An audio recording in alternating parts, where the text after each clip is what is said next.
Mari kita lanjutkan ke ayat 6. Mereka, dua saksi itu, mempunyai kuasa untuk apa? Menutup langit, supaya jangan turun hujan selama mereka bernubuat. Dan mereka mempunyai kuasa atas segala air untuk mengubahnya menjadi darah. Dan untuk memukul bumi dengan segala jenis malapetaka, setiap kali mereka menghendakinya. Kitab Wahyu memberitahu kita bahwa mereka yang menambah atau mengurangi seperti yang telah kita perhatikan. Dari kesaksian kitab Wahyu, akan menerima apa? Malapetaka. Jadi, apakah firman memiliki kapasitas untuk mencurahkan malapetaka? Hal itu pasti terjadi pada mereka yang berusaha mengubah pekabarannya. Pertanyaannya pada titik ini adalah, dalam hal apa kedua saksi itu memiliki kuasa untuk membuka dan menutup surga? Jawabannya adalah bahwa mereka memiliki kunci-kunci kerajaan surga. Kunci-kunci kerajaan surga membuka atau menutup surga. Sekarang apa yang dimaksud dengan kunci-kunci itu? Mari kita perhatikan Matius 16 dan ayat 19. Yesus berkata kepada Petrus, "Kepadamu akan kuberikan kunci kerajaan sorga. Apa yang kau ikat di dunia ini akan terikat di sorga. Dan apa yang kau lepaskan di dunia ini akan terlepas di sorga." Umat Katolik Roma menggunakan hal ini untuk berbicara tentang otoritas Paus. Bukan itu yang dibicarakan dalam ayat ini. Mari kita lanjutkan penelusuran ini. Tombol bentuk ganda tanpa nomor kualifikasi mengacu pada apa? Dua kunci. Dengan demikian, kunci-kunci tersebut memiliki arti yang sama dengan apa? Dua saksi itu. Bagaimana kedua saksi, yaitu kunci-kunci, membuka dan menutup surga? Jawabannya adalah ketika para utusan Allah memberitakan firman Allah. Melalui pelayanan Roh Kudus, orang-orang itu apa? Menerima atau menolak pekabaran tersebut. Jika mereka menolaknya, maka kerajaan surga apa? Ditutup. Jika mereka menerima pekabaran itu, kerajaan surga terbuka di hadapan mereka. Jadi, apakah Anda memahami bagaimana kedua saksi itu dapat membuka dan menutup surga? Ketika Anda memberitakan firman, jika orang menolaknya, apakah surga tertutup? Jika orang menerimanya, apakah surga terbuka? Tentu saja. Sekarang mari kita lanjutkan. Dengan satu khotbah dari firman Allah, Petrus membuka kerajaan surga bagi 3.000 jiwa pada hari Pentakosta. Masalahnya dengan para teolog pada zaman Kristus adalah bahwa mereka tidak mengkhotbahkan apa? Mereka tidak memberitakan firman Allah, melainkan tradisi mereka sendiri, dan oleh karena itu apa yang mereka lakukan? Mereka menutup kerajaan surga karena mereka tidak memberitakan firman. Sekarang, mari kita masuk ke Matius 23, ini sangat menarik. Matius 23 ayat 2 dan ayat 13. Ahli-ahli Taurat dan orang-orang Farisi telah menduduki kursi Musa. Kata kursi di sana adalah kata Yunani, katedra. Apakah itu terdengar familiar? Umat Katolik mengatakan bahwa ketika Paus berbicara, ia berbicara ex katedra. Kata katedra berarti tahta, ia berbicara dari tahta. Jadi pada dasarnya ini mengatakan bahwa ahli-ahli Taurat dan orang-orang Farisi yang merupakan para pengajar yang seharusnya menyampaikan firman, duduk di tempat duduk Musa. Tetapi kemudian Yesus berkata kepada mereka, "Celakalah kamu, hai ahli-ahli Taurat dan orang-orang Farisi, hai kamu orang-orang munafik. Karena kamu apa? Kamu menutup pintu-pintu kerajaan sorga di depan orang. Sebab kamu sendiri tidak masuk. Dan kamu merintangi mereka yang berusaha untuk masuk." Jadi, apa yang dilakukan oleh para pemimpin agama pada zaman Kristus? Mereka menutup kerajaan surga, namun mereka duduk di atas kursi Musa. Apa artinya mereka duduk di atas kursi Musa? Baiklah, mari kita baca dari tafsiran Alkitab Jerome yang merupakan tafsiran Katolik Roma. Tentang apa yang dimaksud dengan duduk di atas kursi Musa. Frasa kursi Musa kemungkinan besar adalah sebuah metafora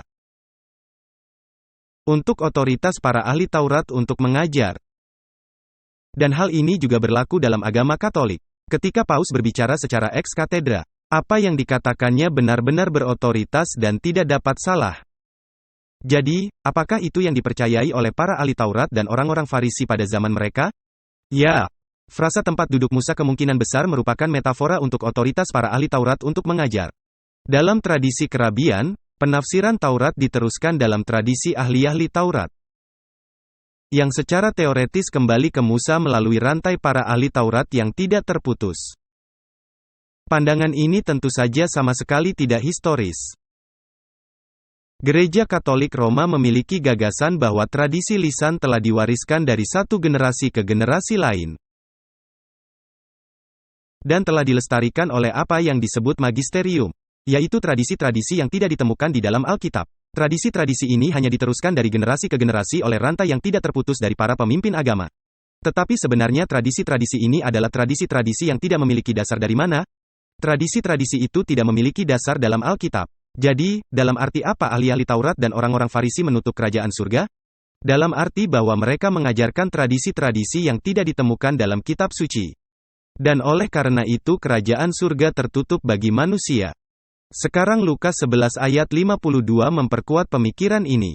Ini memberitahukan kepada kita bahwa ahli-ahli Taurat telah mengambil kunci pengetahuan dan menutup kerajaan itu bagi diri mereka sendiri dan bagi orang lain. Mari kita baca ayat itu. Celakalah kamu ahli-ahli Taurat, ini paralel dengan Matius 23 di mana kamu akan mendapat celaka dari ahli-ahli Taurat dan orang-orang Farisi. Celakalah kamu, hai ahli-ahli Taurat, sebab kamu telah mengambil, apa? Kunci pengetahuan. Kamu sendiri tidak masuk ke dalam dan orang yang berusaha untuk masuk ke dalam kamu halang-halangi. Pertanyaannya adalah, mengapa orang Farisi dan ahli Taurat hanya memiliki satu kunci? Karena pada saat itu hanya ada satu apa? Hanya ada satu perjanjian. Tetapi Yesus memberi Petrus apa? Kunci karena dia memiliki keduanya. Inilah penjelasan Ellen White, yang sangat indah. Kunci-kunci kerajaan surga adalah firman Kristus. Jadi, bagaimanakah Anda membuka surga? Dengan memberitakan firman Kristus. Semua perkataan kitab suci, jadi perkataan Yesus ditemukan di mana? Di dalam kitab suci, adalah miliknya dan di sini termasuk di dalamnya. Firman memiliki kuasa untuk apa? Apakah Alkitab memiliki kuasa untuk membuka dan menutup surga? Dua saksi itu, ya. Firman ini memiliki kuasa untuk membuka dan menutup surga. Firman ini menyatakan syarat-syarat yang membuat manusia diterima atau ditolak. Jadi, pekerjaan mereka yang memberitakan firman Allah adalah penyelamat dari kehidupan kepada kehidupan. Atau dari kematian kepada kematian. Pekerjaan mereka adalah misi yang berbobot dengan hasil yang kekal.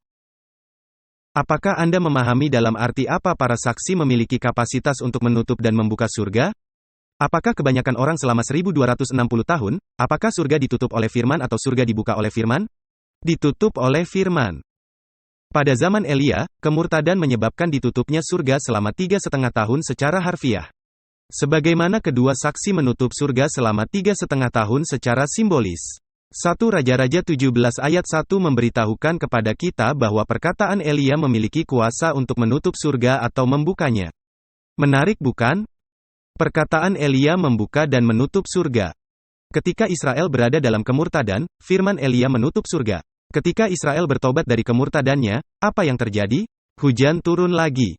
Apa yang dilambangkan oleh hujan? Melambangkan Roh Kudus.